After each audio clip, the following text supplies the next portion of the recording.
Eh bien, je crois que je ne pouvais pas choisir un meilleur spot aujourd'hui que cette prairie sous un soleil magnifique à Glastonbury Avalon avec le Thor derrière moi. Regarde-moi cette magnifique prairie recouverte de boutons d'or dans laquelle je suis toute seule. C'est un moment magique pour moi après ces festivités de Beltane où il y a eu tellement de monde. Même sur le Thor, on voit très peu de personnes le gravir.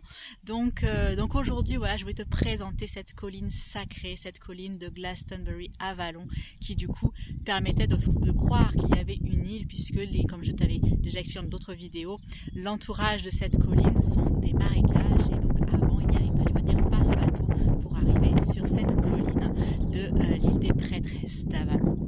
Donc cette colline donc labyrinthique qui possède 7 niveaux, même si tu vois, on voit, elle s'étend jusque là, donc c'est vraiment une colline toute dans sa longueur en fait, c'est vraiment une forme bien spécifique. 7 niveaux donc sur cette colline, bien évidemment pour les 7 chakras, mais dans un ordre bien spécifique, ce parcours initiatique qui, si on le fait, alors très difficile de le faire désormais, mais si on le fait, met à peu près 8 heures pour le faire, et il faut un guide puisque les différents chemins ne sont pas forcément tout à fait visibles. Mais donc ces 7 niveaux donc, nous permettent de faire ce chemin initiatique qui nous permet de rentrer avec tout ce qu'on veut se débarrasser, tout ce qu'on a besoin de se délester afin d'arriver au centre et justement de pouvoir se retrouver de manière plus allégée, plus renouvelée vers un nouveau soi. Donc c'est un labyrinthe qui a la même entrée, la même sortie, et qui a la particularité d'être un labyrinthe qui est donc en 3 dimensions sur cette colline, donc qui est apparent, il est creusé à même la montagne, et la légende veut que ce labyrinthe serait également existant dans l'intérieur de la colline, au centre duquel se trouverait le chaudron de Kéridwen, le chaudron de la connaissance, qui est plus connu dans la légende catholique comme le Saint Graal. Donc le Saint Graal serait enterré au cœur de cette montagne, ou le chaudron de Kéridwen, dépendamment nos croyances. Ce labyrinthe, donc 7 niveaux dans ce labyrinthe, représentant bien évidemment les 7 chakras, mais on ne fait pas le cheminement de manière logique ou pragmatique, mais un cheminement qui est bien particulier, puisque l'on rentre par le 3e niveau, c'est-à-dire le niveau du plexus solaire. On descend ensuite au 2e niveau, chakra sacré, puis au 1er niveau, chakra racine. On remonte ensuite au chakra du cœur, pour ensuite aller au chakra couronne, 7e niveau, et ensuite 3e œil, 6e niveau, et on termine par le 5e niveau, le chakra de la gorge. Donc on rentre vraiment par ce plexus solaire, zone très émotionnelle, très chargée pour beaucoup d'entre nous, et l'on termine par le chakra de la gorge qui nous permet d'exprimer enfin cette nouvelle personne que nous sommes devenus grâce à ce labyrinthe.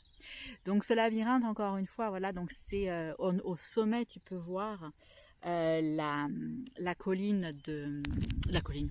Au sommet, tu peux voir la tour de Saint-Michel, qui est un vestige donc d'une des dernières abbayes qui s'est érigée sur cette colline d'Avalon. Alors il faut savoir bien évidemment que les différentes abbayes qui ont été construites ici se sont toutes écroulées par tremblement de terre ou par incendie. C'est le dernier vestige, cette tour Saint-Michel, qui n'a pas de toit, donc on a vraiment une idée de canal vraiment qui nous élève pour connecter à ces énergies. Et donc oui, il faut savoir que cette colline est également le sein de la déesse. Rappelle-toi, je t'expliquais que la déesse est allongée dans ce paysage de Glastonbury, et le Thor symbolise l'un de ses seins. Donc elle n'aime pas spécialement avoir des monuments masculins érigés sur sa poitrine, on peut bien la comprendre. Et donc cette colline également possède sous elle, au niveau des énergies magnétiques, un croisement en fait de lignes magnétiques. Vraiment, il y a effectivement un carrefour, donc ce qu'on appelle les ley lines en anglais, donc les courants magnétiques de la Terre, se retrouvent vraiment centrés en dessous de cette colline. On parle également donc des fameux courants du dragon rouge, du dragon blanc, ou de la source rouge et source blanche dans la légende celtique. Le dragon rouge, dragon blanc représentait donc le roi Uther Pendragon et le roi Vortigern. Donc le roi Uther Pendragon qui a bien évidemment gagné la bataille, le dragon rouge qui ensuite est devenu notre cher roi Arthur. et les sources rouges, sources blanches, qui sont les deux rivières qui s'écoulent à Glastonbury. La source blanche est alimentée via une source dans le Tor et s'écoule sur le bas du Tor, et la source rouge est au niveau de la colline du Calice, qui est l'autre sein de la déesse. Et donc ces fameuses lignes énergétiques font que ce lieu est hautement chargé énergétiquement pour se connecter. Et comme je te l'ai dit, c'est un carrefour de ley line. Donc c'est un carrefour énergétique qui fait que cette ville de Glastonbury Avalon se trouve être le chakra du cœur du monde. C'est pour ça que je te parle souvent du fait que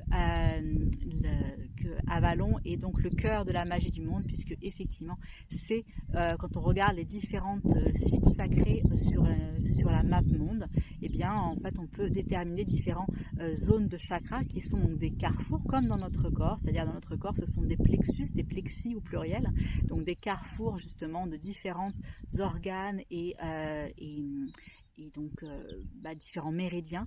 Et donc là c'est pareil, les méridiens de la Terre, donc les lignes magnétiques, les ley lines, se retrouvent dans ces différents moments de carrefour, et donc on peut déterminer plusieurs chakras sur la carte du monde, et Glastonbury Avalon est le chakra du cœur. Donc voilà un petit peu pour te présenter cette colline sacrée. J'espère que cela t'aura plu.